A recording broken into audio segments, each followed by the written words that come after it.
Guys, I got more bad news. You've been playing Zeppelin wrong.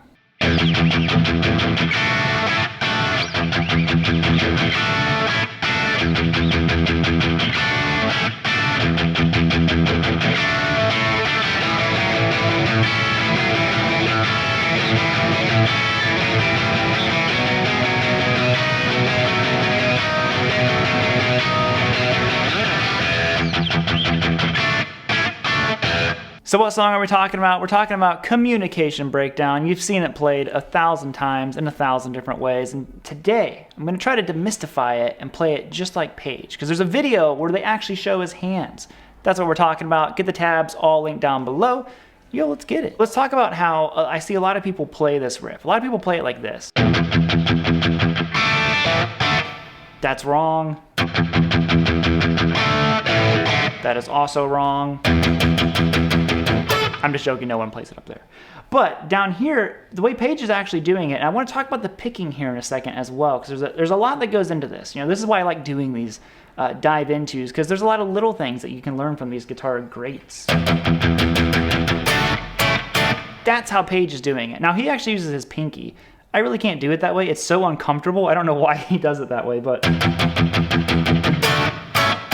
he doesn't have all those low end notes in there. One thing I think that Page was always really good at doing was he stays out of the way of the bass. You know, you don't need those low notes in there. John Paul Jones was holding that stuff down. So what he's doing here is he's pedaling on that low E string. And I'll talk about, like I said, the picking in a second. Okay, so we have that. Everyone nails that part. You're golden. We've all gotten that part right. But the next part is he goes to this D major chord. Now, like I said, he uses his pinky. I'm going to use my ring finger because, well, I'm not Jimmy Page. But I'm going to hold down 5th fret on the A string. Okay, then you're going to go to 7th fret on the D, 7th fret on the G, and 7th fret on the B. Now you have to kind of roll your finger to get all those down. And like I said, Page, being Mr. Cool, uses his pinky. Okay, so you have those palm mutes. Then, okay, so after you do that D chord, you can strum that. Now you go to this A major triad, and what's cool is you can keep your ring finger right where it is. It's already on the fret that you need. All you have to do is move these two fingers. So, you know, Page is all about efficiency. Watch him, he doesn't move his finger like that, okay? So you're gonna go to 5th fret on the B, 6th fret on the G, and then your ring finger's already chilling on 7th fret of the D. Okay, so you have D chord, A major, then you're gonna go back to the D chord, but you just roll your finger down across those strings again. Okay, right? Just like that. That's the little move there. He does this in Livin' Lovin' Made.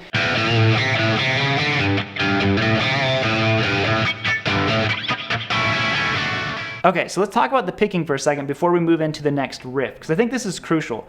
Page is starting those chords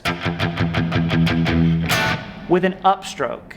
It's so crucial to getting that snap to the note, because up picks sound different. It's just like how people will say fatter strings sound fatter. You can play the same note and it sounds different. My guitar's not intonated. That wasn't in tune. But he's starting that with an up pick, followed by 2 downs. Watch all of his live videos. He does it constantly. So if you're not already doing that stuff, that's the first part to getting that Page riff down. Now let's move on to the second riff. And this is kind of chorus riff, pre-chorus, whatever you want to call it. And I see people play this, again, 2 different places, down here or down here. And actually live, Page plays it both places too. But on the recording, there's something very crucial that's happening there. It goes like this. Now when Page plays the riff down here, live, he never does those chords. So that kind of tells me that when it was recorded, because there's a video of him that I'm going to show you right now of Page playing it right here, and you can see him playing the kind of shuffle on that A note up here, and he keeps jumping back and he's hitting that A major. So a lot of people think that's an overdub of like 2 different guitars. If you listen, both left and right speakers, you can hear the same part happening in both. The overdub is just a second guitar on the right side. So all that it is just your standard blues shuffle. Now if you're like me, I typically play this stuff with my middle finger, not my ring finger. But in this situation, you have to use your ring finger. You're gonna hold down 5th fret on the A, 5th fret on the low E string, 7th fret on the A with your ring finger. and you're going to reach up with your pinky to get that 9th fret, that classic blues shuffle that we all know. So Page is doing that. So you have that riff going on. And the first step is just to get that, because what he's doing is he's adding an accented note on here. He's going all with those upstrokes again. So what you do, okay, so you're doing your shuffle, put your middle finger down on 6th fret of the G, and bar your index finger and hit the top, like, you don't have to be perfect, but 3 or 4 strings.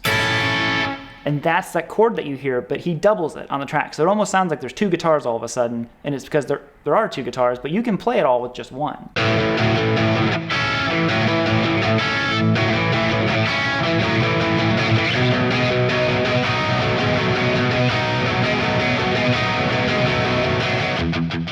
All you do is you have that A shuffle, move it up a little bit, move up to B. That's all he's doing, and it's the exact same thing.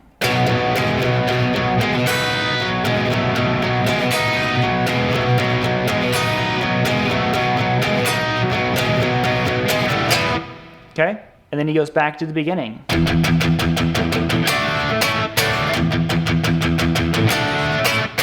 Remember that upstroke? That's a tough one. I struggle with that all the time, but when I hear it, I'm like, oh, that's the right way to play it. And that's it, guys. Did you get the let out? Because I know I sure did. So other than that, I'm gonna bounce on out of here. If you would, subscribe, like the video. Lots of Mo lessons headed your way. And yo, I'll see you all later. Bye, homies.